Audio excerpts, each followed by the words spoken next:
আবৃত্তি করছি কবি জয় গোস্বামীর লেখা মেঘ বালিকার জন্য রূপকথা।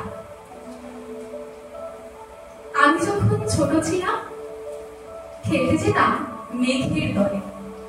একদিন এক মেঘ বালিকা প্রশ্ন করলো কৌতূহলে, এই ছেলেটা নাম কি রে তোর? আমি বললাম কুসমন্ত। মেঘ বালিকা রেগে গেল, মিথ্যে কথা, নাম কি ওর হয় কখনো? আমি বললাম নিশ্চয়ই হয়, আগে আমার গল্প শোনো। সে বলল শুনবো না যা, সেই তো রানী, সেই তো রাজা, সেই তো একই ঢাল তলোয়ার, সেই তো একই রাজার কুমার পক্ষী রাজা, শুনবো না ওসব বাজে। আমি বললাম তোমার জন্য নতুন করে লিখবো তবে। সে বলল সত্যি লিখবি? বেশ, তাহলে মস্ত করে লিখতে হবে, মনে থাকবে লিখে কিন্তু আমায় দিবি। আমি বললাম তোমার জন্য লিখতে পারি এক পৃথিবী। লিখতে লিখতে লেখা যখন সবে মাত্র 2-4 পাতা, হঠাৎ তখন ভূত চাপলো আমার মাথায়। খুঁজতে খুঁজতে চলে গেলাম ছোটবেলার মেঘের মাঠে। গিয়ে দেখি চেনা মুখ তো একটিও নেই তল্লাটে। একজনকে মনে হলো ওরই মধ্যে অন্যরকম। এগিয়ে গিয়ে বলি তাকে, তুমি কি সেই মেঘ বালিকা? তুমি কি সেই? সে বলল মনে তো নেই, আমার সব মনে তো নেই। আমি বললাম তুমি আমার লেখার কথা বলেছিলে। সে বলল সঙ্গে আছে, ভাসিয়ে দাও গায়ের ছিলে।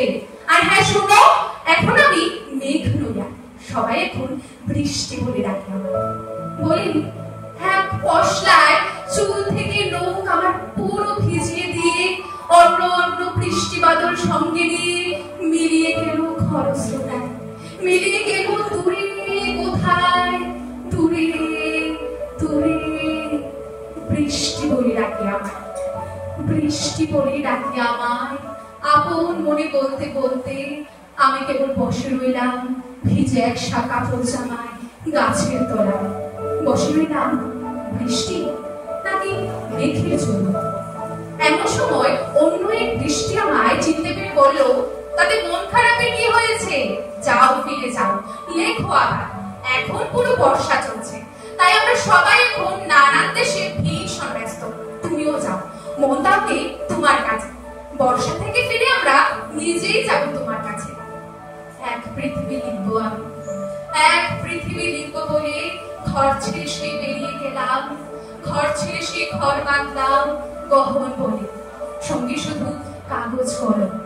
একাই থাকবো, একাই দুটো ফুটিয়ে খাবো। 2-1 মুঠো ধুলো বালি যখন যারা আসবে মনে, তাদের লিখবো, লিখে যাবো। এক পৃথিবীর 100 রকম স্বপ্ন দেখার সাধ্য থাকবে যেই রূপকথার, সেই রূপকথা আমার একা। ঘাড় বুঝে দিন লিখতে লিখতে, ঘাড় বুঝে রাত লিখতে লিখতে, মুছেছে দিন, মুছেছে রাত। যখন আমার লেখার হাত অসার হলো, মনে পড়লো সাল কি তারিখ, বছর কি মাস, সেসব হিসেব আর ধরিনি। লেখার দিকে তাকিয়ে দেখি এক পৃথিবী লিখবো বলে একটা খাতাও শেষ করি। সঙ্গে সঙ্গে ছবি বৃষ্টি এলো খাতার উপর, আমার আজীবনের লেখার উপর। বৃষ্টি এলো এই অরণ্যে, বাইরে তখন গাছের নিচে নাচছে ময়ূর আনন্দিত। এ গাছ ও গাছ, উড়ছে পাখি, বলছে পাখি, এই অরণ্যে কবির জন্যে আমরা থাকি। বলছে ওরা কবির জন্যে আমরা কোথাও, আমরা কোথাও, আমরা কোথাও হার মানিনি।